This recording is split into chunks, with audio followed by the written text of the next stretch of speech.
Hey guys, in this video I'm going to show you how to use Canva editing to use multiple layers, graphics, to make still prints. To do this,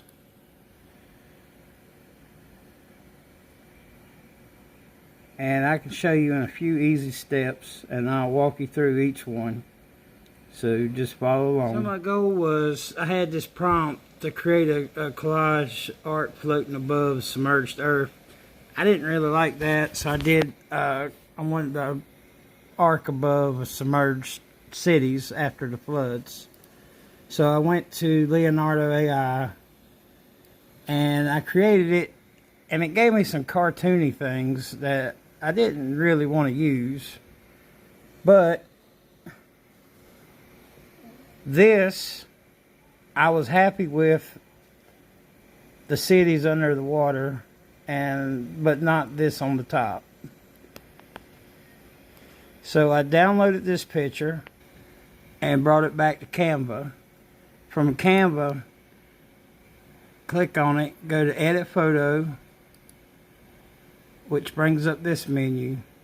They have a new Magic Grab, which is basically background, but it pulls the subject instead of erasing the background. So I pull the subject out and delete it. Now going back to Leonardo, I put Noah Ark image on ocean. So it'd be simple enough to give me some good images.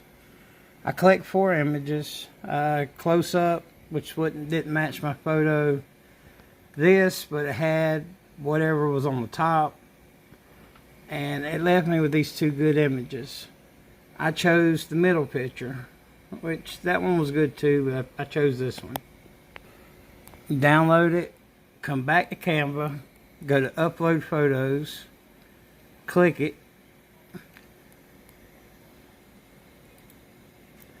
It appears in the center.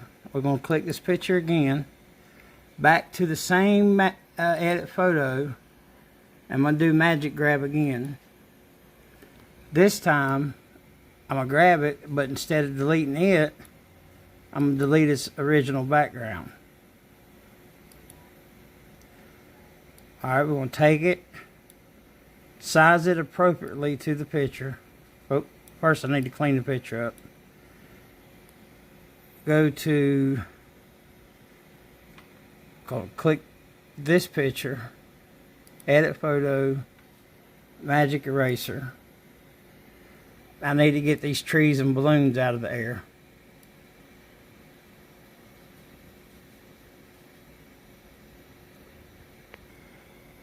Now that Magic Eraser I got a clean background, we're going to click Edit Photo to exit that mode.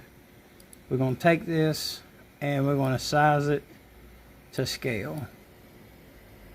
And I left this from the original photo, which I'm just going to use it to anchor this photo in.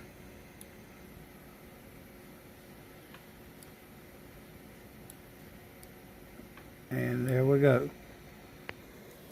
Now, if you want to be ordinary, that could have been the end of the photo, but we want to do a little extra and go and be above and beyond. So here's where the editing comes in. I'm going to pull the boat to the side. I'm going to click this photo.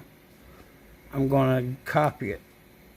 Now there's a top and bottom for this photo, because I'm going to have the ocean and the waves and the air do different motions.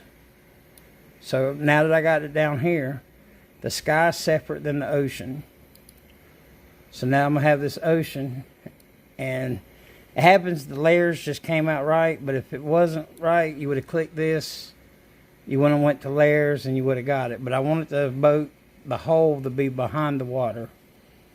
But, alright, click the water, go to animate, and we want it to, I want it to wiggle, because I want it to be like the oceans. Alright, so now it's all about getting how much wiggle we want. We don't want it like capsizing, so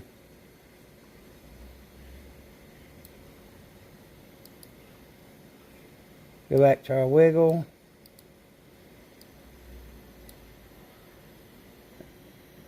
Okay.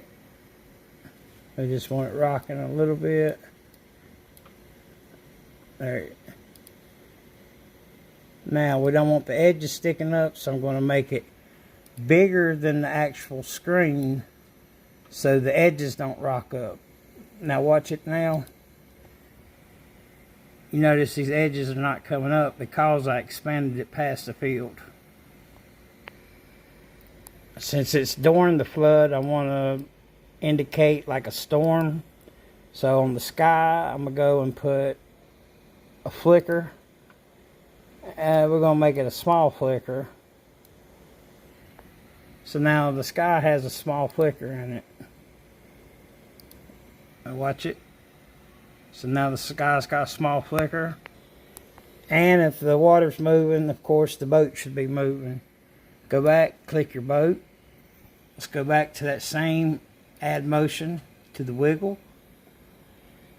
We want it to be wiggling but not in sync with the water. It needs to be separate from the water.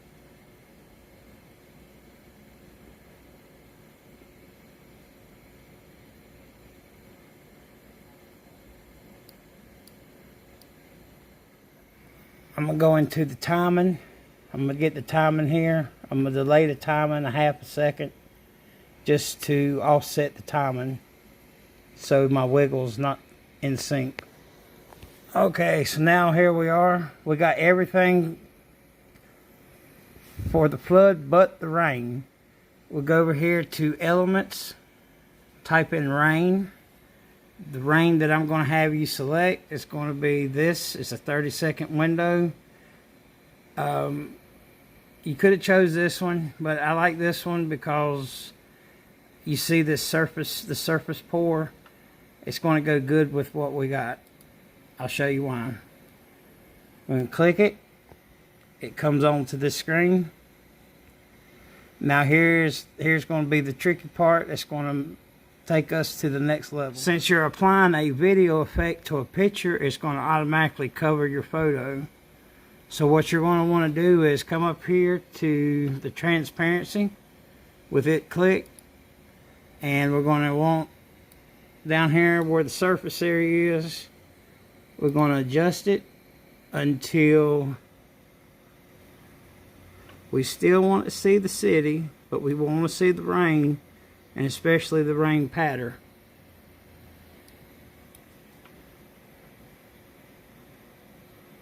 So now that we have rain and we have our rain pattern and we still have the visible city, we're going to size this up to blow it up.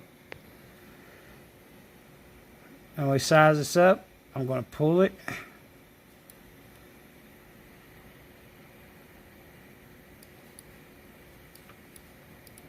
And we want to pull this over to the side.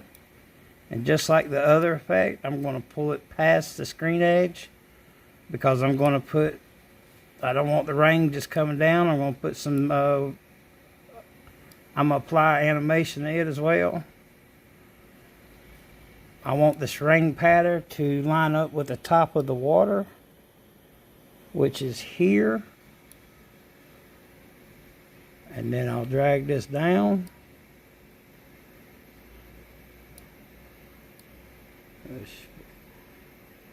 We'll just have to keep doing this until we get it.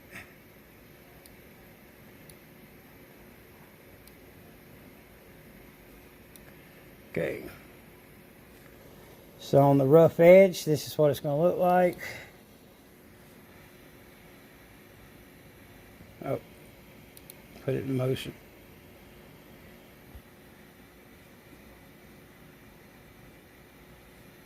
And if we want to put, it's a storm and you got straight down rain, we're going to put one more thing of believability to it. Here's where we can get creative. They have a flicker mode. Like, watch our rain here. We can have our rain flicker. If you wanted it to go off and on.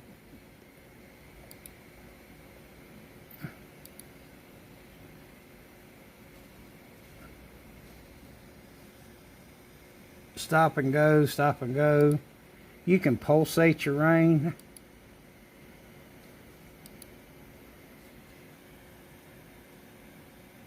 where you see it's coming and going back and forth. But for us, we're just going to do the wiggle.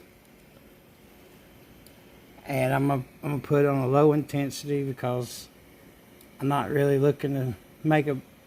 I just want it to look believable. Not really looking for a big thing. And here is your final thing that I just showed you in 12 minutes.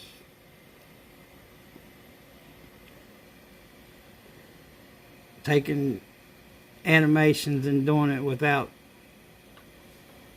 AI. And you can apply this to anything, but just taking pictures and modifying it. And this is how you be an AI artist and not just rely on typing it in and taking what you get. Hit like, share. Sometimes I just get in the mood to drop these little things.